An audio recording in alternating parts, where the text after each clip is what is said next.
వసుధార రిషికి లెటర్ రాస్తుంది. ఇక రిషి ఆ లెటర్ ని చదువుతూ ఉంటాడు. రిషి సార్ జెంటిల్మెన్ అని చదివి వసుధార వైపు చాలా కోపంగా చూస్తూ ఉంటాడు. ఇక వసుధార మాత్రం చాలా నవ్వుతూ చిన్న స్మైల్ ఇచ్చి రిషి వైపు చూస్తూ సిగ్గుపడుతూ ఉంటుంది.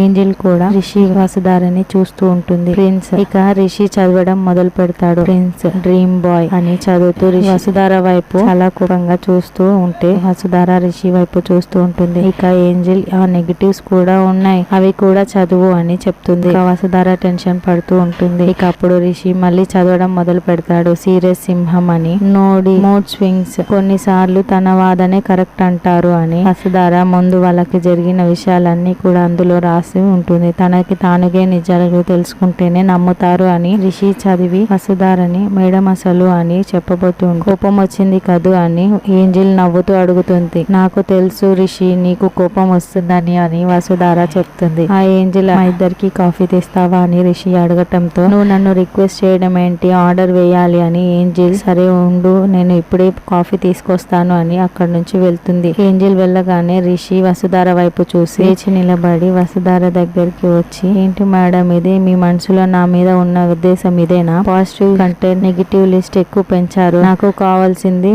మీ నుంచి మౌనం కాదు సమాధానం చెప్పండి మేడం అని వసుధారని రిషి నిలదీస్తూ ఉంటే అవును సార్ నెగటివ్స్ ఎక్కువగా రాశాను, అయితే ఏంటి ఇప్పుడు? వసుధార రిషికి సమాధానం ఇస్తుంది. అంటే కావాలనే రాశారా అని రిషి అడుగుతుంటే అవును సార్ కావాలనే రాశాను అని వసుధార అంటుంది. ఏంజెల్ దగ్గర నన్ను బ్యాట్ చేయాలనుకుంటున్నారన్నమాట అని రిషి అంటుంటే అవును సార్ అందుకే అలా రాశాను అని వసుధార అంటుంది. ఎందుకు అని రిషి అంటే మీకోసం అని వసుధార అంటుంది. నా కోసమా అని రిషి అంటే అవును సార్. ఏంటి సార్ మీరు ఏమీ తెలియనట్టు మాట్లాడుతున్నారు, మీరే కదా ఏంజెల్ మీకు దూరం అయ్యేటట్టు నన్ను మాట్లాడమని చెప్పారు అని వసుధార ముందు జరిగింది చెప్తుంది. ఇక మనకి ముందు పాస్ లో రిషి నేను తనకి తగను అని ఏంజెల్ కి తెలిసేటట్టు మీరు చేయాలి అని రిషి వసుధారతో చెప్పి ఉంటాడు. అది రిషికి గుర్తుకు వచ్చి ఉంటుంది. ఇక అందుకే సార్ మీకోసం నాకు ఇష్టం లేకపోయినా మనసు చంపుకొని అలా నెగటివ్స్ పెంచి రాశాను అని వసుధార రిషికి సమాధానం చెప్పి సారీ సార్ అని చెప్పి మీరు చెప్పింది చేసినా కూడా ఇలా తప్పు పడుతున్నారు, ఇలా అయితే నేను ఒక క్షణం కూడా ఇక్కడ ఉన్నాను, వెళ్తాను సార్ అని వసుధార వెళ్తున్నాను అని చెప్తుంది.